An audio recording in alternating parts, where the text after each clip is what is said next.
Hey YouTube, Ed here with Jack of All Trades and welcome to another video.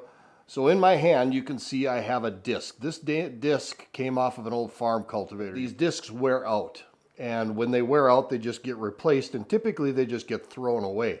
Well, today I'm going to take this disc and I'm going to turn it into a Discada, also known as a Cowboy Wok. So let's stop talking and let's get right into the video.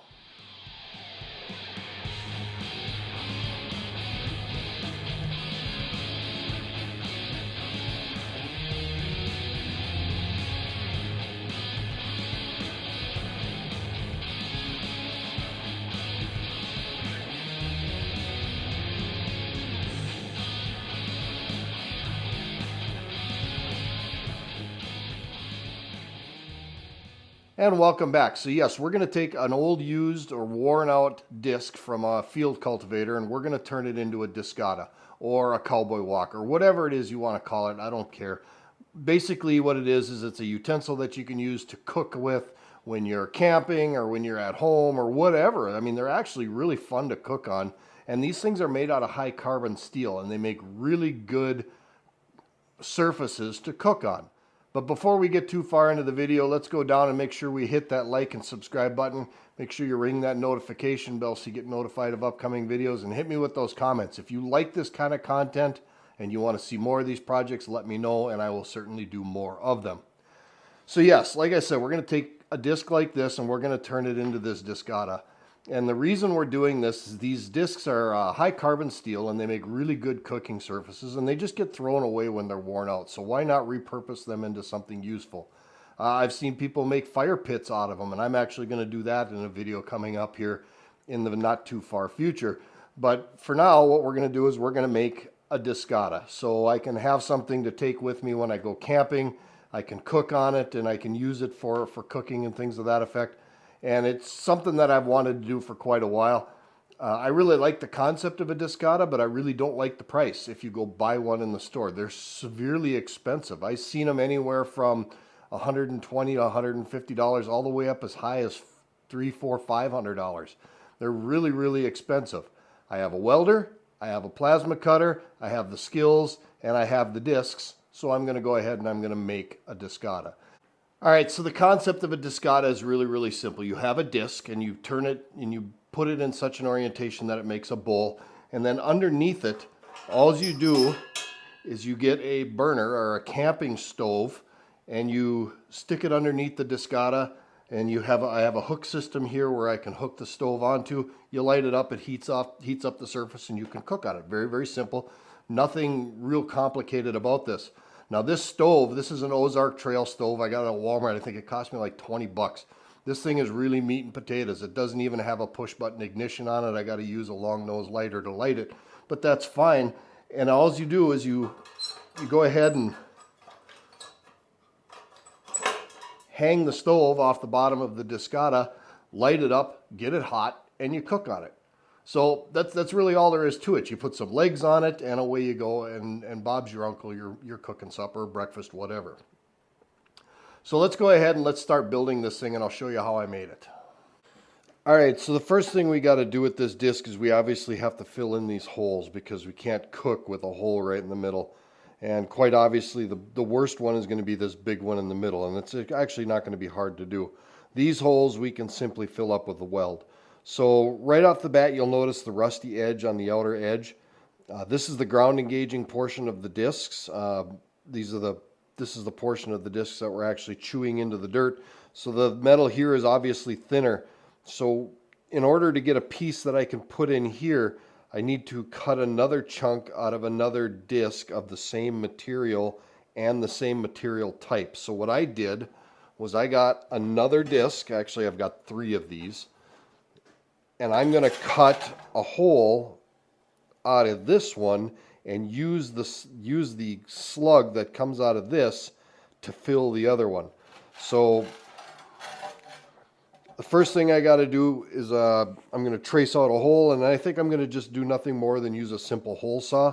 I was going to use a plasma cutter, but not everybody's got a plasma cutter, so I'm going to try it with a hole saw and see if that works.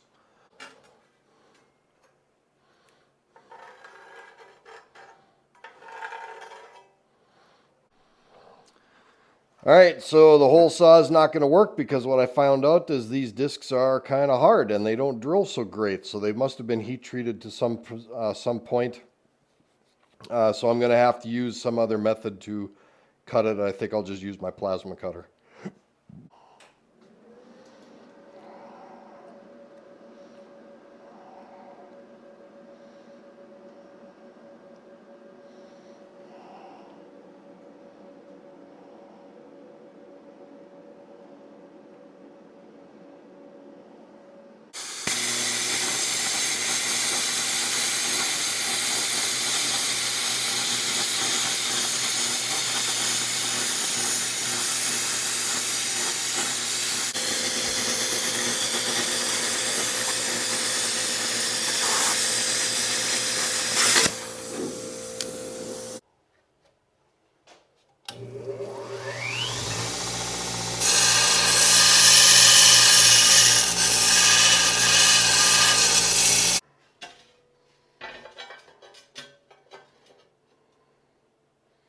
All right, fits in there really nice. I think that's going to be the hardest part of this whole build is getting this plug made in it. Like we're in business. Now we just have to weld it in.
All right, so we got the hole filled up and it's generally sanded. I'll do some more sanding on it later, but for the most part, the hole is plugged up like it's supposed to be.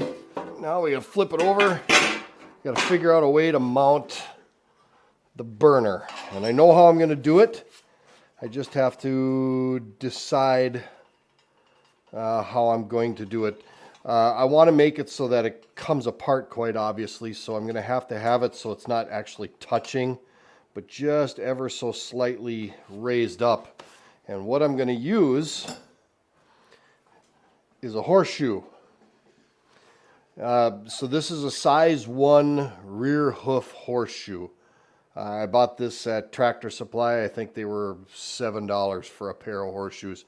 And basically what it's going to do is it's just going to go and it's going to, for the most part, just hold the burner just like that. So I got to figure out how to mount the horseshoe to the disc in such a way that it'll hold the burner and I can actually remove everything.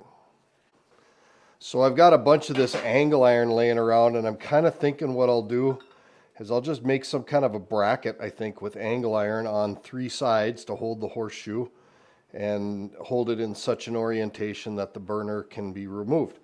And I don't think it's going to be anything more complicated than that. It doesn't need to be. It just needs to hold the burner in such a way that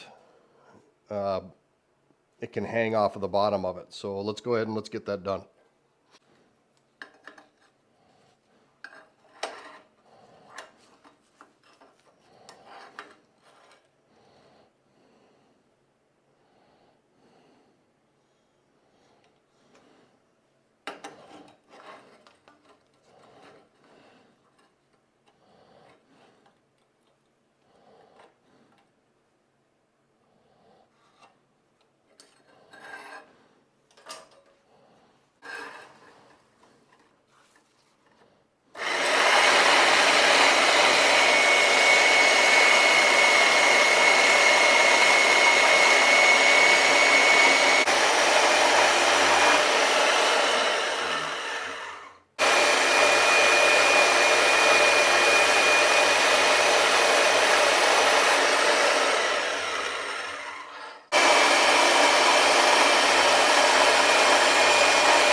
Okie dokie, just got to lay out where I want the burner.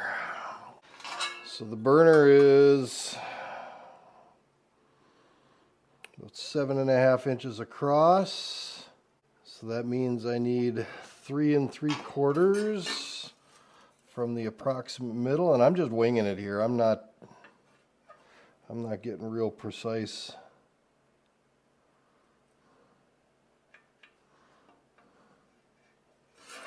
So somewhere in there should be the middle. Okay, so right about there should be where the burner sits. Kind of like that, right there. Okay. Now we need to I'm going to put one of these angles right up against the burner as kind of a stop. So when I put the burner on, it kind of stops it in place.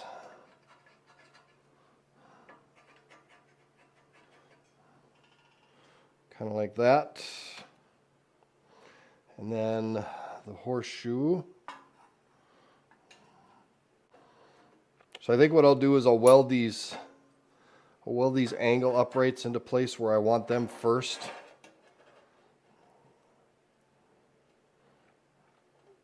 And then I'll worry about these to hold the horseshoe later. I think the first thing I'll do is I'll get these welded into place.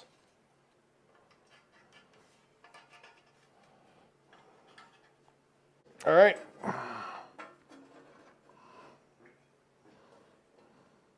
Let's get them welded in.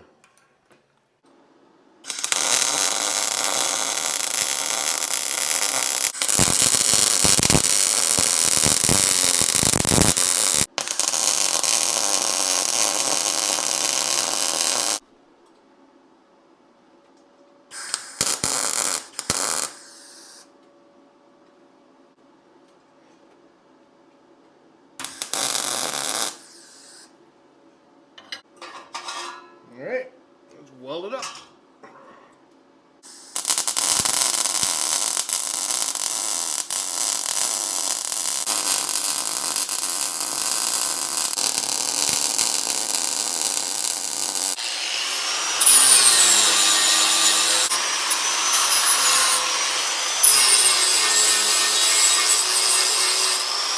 All right, now we got to put on some legs. So I basically went to my home center and I got some 3/4 inch steel conduit, and then I got these 3/4 inch steel set screw couplings. So the conduit will actually go right into there. We're actually going to take those screws off and just throw them away. We don't need them. But I'm going to use these as the sockets for the legs so that I can remove them, and makes it much easier to store it. So I don't think it's anything more complicated than evenly spacing them around the disc so they're even distance, welding them to the disc, and then cutting the legs accordingly. So let's go ahead and get that done.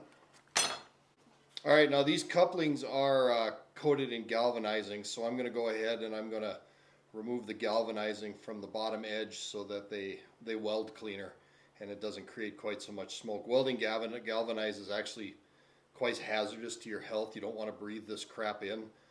Normally most people who are welding galvanized steel will weld it outside or they'll wear a respirator. But just know that if you do this too much, it will make you sick. So I'm going to go ahead and I'm going to remove the galvanizing on all 4 of these sockets so that 1, they weld better, and 2, it doesn't create quite so many fumes.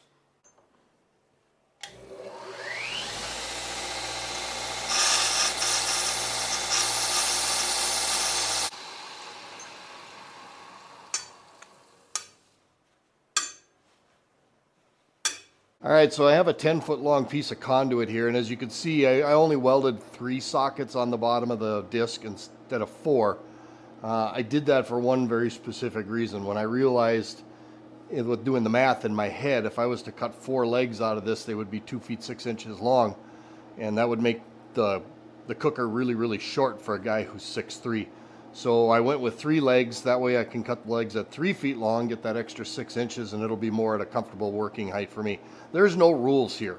You make this thing however you want to. This is just how I'm doing it, and I think a tripod leg system will work just fine, and then I can get it up just a little higher. I could have went and bought another stick of conduit if I wanted to for another $9, but it wasn't necessary, so this is the way I'm doing it. So I'm going to go ahead and I'll get these 3 legs cut, and we'll see how it works.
So yeah, the height seems pretty good. I'm liking it. I'm really liking it. Actually, the height is really good for me. I don't think I need to make any adjustments. So now the only thing I really have left to do on this is to go ahead and clean up some of this rust and then get the steel seasoned. So I think I'll just take my grinder and I'll just run over it and get the rust off of it. And then I'll probably get a couple of pieces of bacon. We'll light this thing up and we'll fry some bacon on it just to get it re-seasoned and get everything all well oiled and lubricated.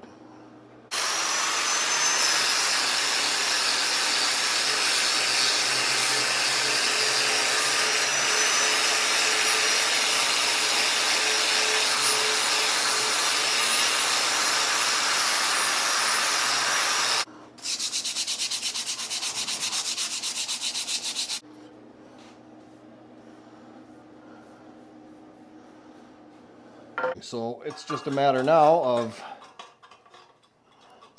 giving it a light and seeing how it works.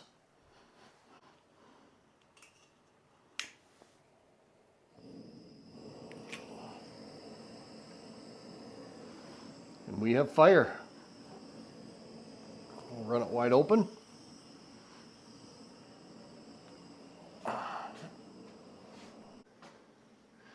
All right, so this burner that I'm using, it's got a maximum output rating of 10,000 BTUs with a minimum output of 800. I've been just adding a little veggie oil here to clean up the rust and kind of season it up a little bit, if you will, just to kind of clean it up. Now, I've had it running here for about 4 minutes. You can already see the center of the disc is starting to turn color from the heat, which is perfect.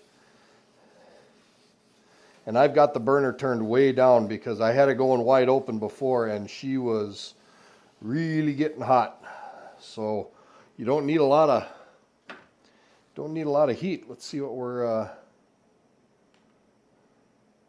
416 degrees.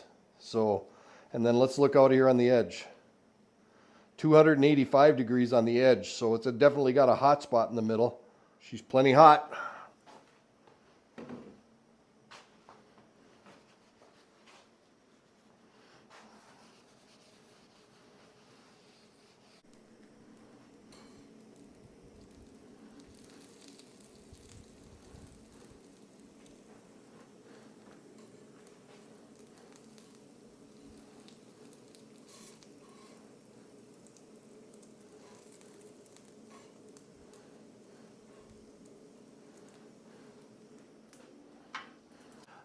So there it is, the Cowboy Wok, the Discada, whatever you want to call it.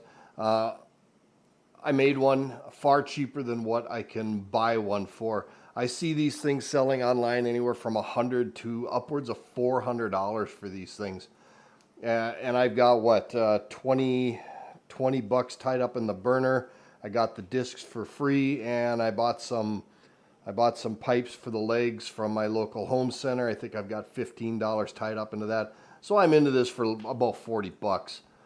And it was a hell of a lot of fun to make. It took me about an afternoon to put it together with all the grinding and the filling of the holes and things like that. But it was still a lot of fun. I repurposed the discs. I've got a couple of more discs that I can make more with if I want to. But a lot of people like cooking on these things, and I wanted to try it out, but I certainly didn't want to spend that kind of money doing it. And it's very super easy to make. Oh yeah, I bought a horseshoe. $6 for horseshoes. Can't forget that. At any rate, let's go ahead and wrap this video up. Now, if you're liking this kind of content and you're liking these kind of videos, please make sure you go down and hit that like and subscribe button down below. Make sure you ring that notification bell so you get notified of upcoming videos. And let me know in the comments if you like these kind of videos, and I'll continue to do more of them. I got a couple more projects coming up that'll be a lot of fun. But if you like this kind of content, let me know in the comments, and I will certainly do more. And if there's something you want to see me do, or if there's something you want to see me tackle on the channel, let me know, and I'll certainly try to get it done. As always, thank you to my longtime subscribers, and thank you to everybody who watches these videos. Thanks especially to my new subscribers. I really do appreciate it. This is Ed with Jack of All Trades. We will see you on the next video.